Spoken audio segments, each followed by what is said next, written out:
जय Hind friends. मी नम्रता गायकवाड गरुडचेप ज्ञानदीप अकॅडमीमध्ये तुमचं सगळ्यांचं अतिशय मनापासून स्वागत करते. तर फ्रेंड्स, आजचा आपला विषय असणार आहे चालू घडामोडी. आपल्या ह्या चॅनलवरती तुम्हाला रेग्युलरली डेलीमध्ये चालू घडामोडी पाहण्यासाठी मिळतील. तर चालू घडामोडीमध्ये म्हटलं तर आपला पहिला टॉपिक आहे आपला राजकीय व घटनात्मक. आता राजकीय व घटनात्मक या टॉपिकमध्ये आपण समजून घेणार आहोत की 15 ऑगस्टला काय झालं होतं. तर पंतप्रधान मोदींचे लाल किल्ल्यावरती भाषण झालं 15 ऑगस्टला.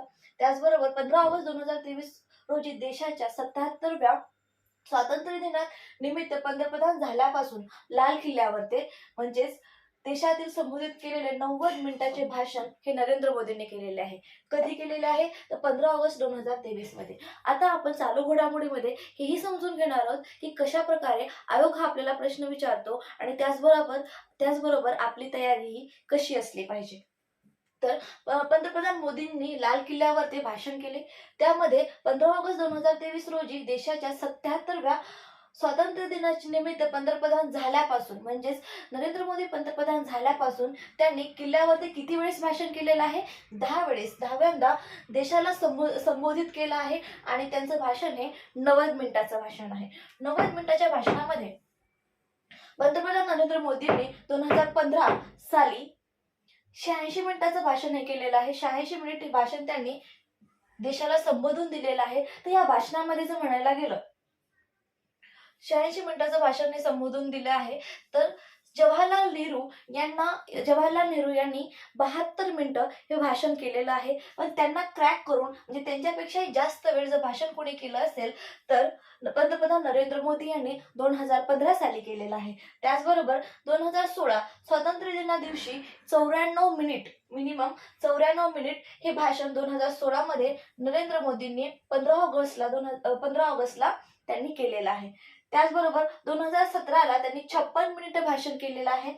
ते भाषण अतिशय लहान भाषण असं गृहीत केलं जातं.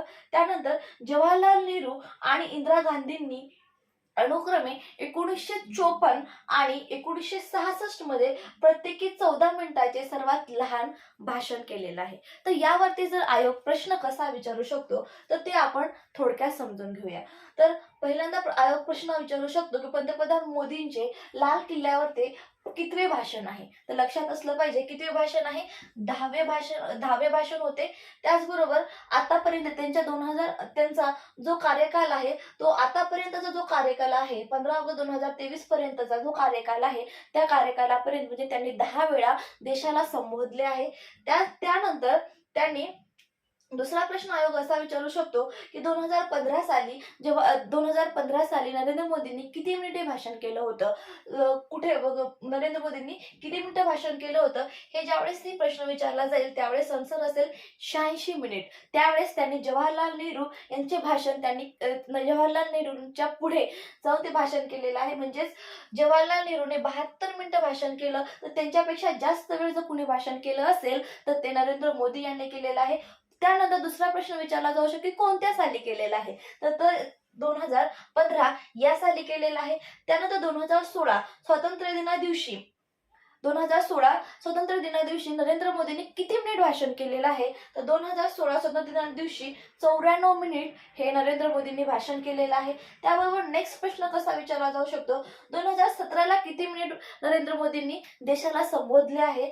तर 2017ला 56 मिनिटे हे देशाला संबोधले आहे. 56 मिनिटे त्यांनी भाषण दिलेलं आहे आणि ते अतिशय लहान भाषण हे ग्रहित केलेलं आहे. त्यानंतर नेक्स्ट प्रश्न विचारला जाऊ शकतो की 1954 ते 1966 मध्ये कोणी भाषण केलेलं आहे? म्हणजे कोणी देशाला संबोधले आहे, कोणी स्वातंत्र्य दिनानिमित्त भाषण केलेलं आहे? तर त्यावेळेस आपल्याला लक्षात आलं पाहिजे जवाहरलाल नेहरू आणि इंदिरा गांधी यांनी. त्यानंतर अजून अल्टरनेटिव्ह प्रश्न असा विचारला जाऊ शकतो की जवाहरलाल नेहरू आणि इंदिरा गांधीजींनी किती मिनिटे भाषण केलेलं आहे? तर किती मिनिटे केलेले? ते त्यांनी फक्त 14 मिनिटे भाषण केलेलं आहे आणि हा सर्वात लहान काळ म्हणजे सर्वात लहान भाषण हे गृहीत होते. म्हणजे सगळ्यात लहान भाषण हे आहे.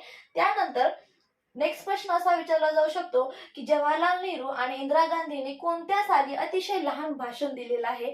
तर ज्यावेळेस स्वातंत्र्य दिना दिवशी अतिशय लहान भाषण दिलेलं आहे तर त्यावेळेस आपला आन्सर येतं 1954 ते 1966 या साली. ओके.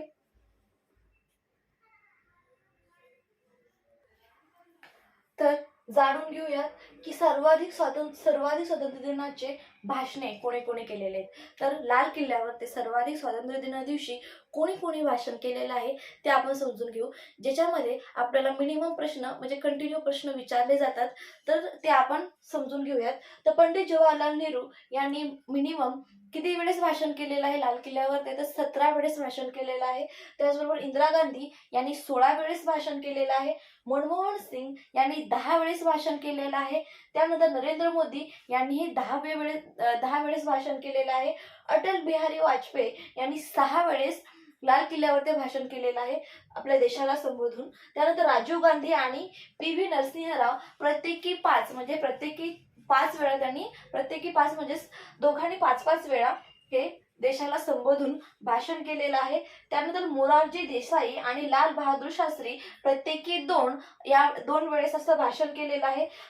जर प्रश्न असा विचारला गेला की असे कोणते पंतप्रधान होते ज्यांना एकही वेळेस लाल किल्ल्यावरती भाषण करण्याची संधी भेटली नाही, तर ते होते चंद्रशेखर यांना एकमेव असे पंतप्रधान आहेत की ज्यांना लाल किल्ल्यावर भाषण करण्याची संधी मिळालेली नाही। तर याच्यावरती प्रश्न हे डायरेक्ट विचारले जाऊ शकतात। आता याच्यावरती कसे प्रश्न विचारले जाऊ शकतात हे आपण समजून घेऊ एक वेळेस।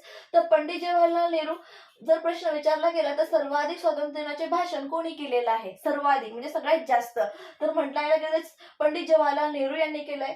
त्यानंतर किती वेळेस गेलेलं आहे, तर 17 वेळेस। इंदिरा गांधींनी किती वेळेस भाषण केलेलं आहे, त्याचबरोबर नरेंद्र मोदींनी 10 वेळेस किती वेळेस भाषण केलेलं आहे, अटल बिहारी वाजपेयी यांनी किती वेळेस भाषण केलेलं आहे, असे अनेक प्रश्न तुम्हाला याच्यामध्ये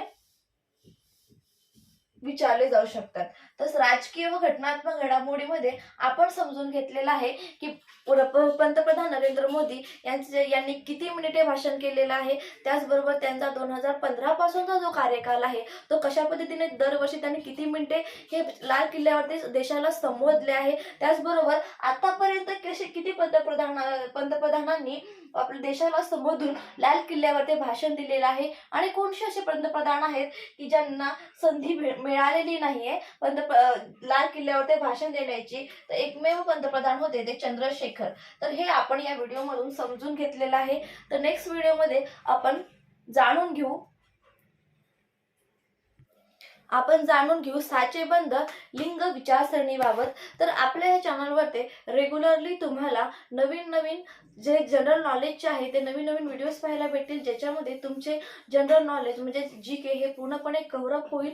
PSI असेल, STI असेल, AS असेल, कंबाईन असेल, त्याचबरोबर सरळ सेवेचे अनेक पदं असतात, त्याच्यामध्ये कंटिन्युअसली आपल्याला जनरल नॉलेजवरती प्रश्न विचारले जातात। आणि जनरल नॉलेज हा विषय असा आहे की जो खूप मोठ्या प्रमाणामध्ये त्याचा आवाका आहे तो समजून घेणं गरजेचं आहे। त्यासाठी आपल्याला कंटिन्यू अपडेट राहणं गरजेचं आहे, कारण आयोग हा कोणत्याही ह्याच्यामध्ये तुम्हाला कसाही प्रश्न विचारू शकतो, त्यामुळे आपली तयारी ही प्रॉपर असणं गरजेची। तर आपल्या चॅनलवरती तुम्हाला रेग्युलरली अपडेट आणि व्हिडिओज भेटतील, ज्याच्यामध्ये तुमची पूर्णपणे जनरल नॉलेजची तयारी होऊन जाईल। तर भेटूयात नेक्स्ट व्हिडिओमध्ये।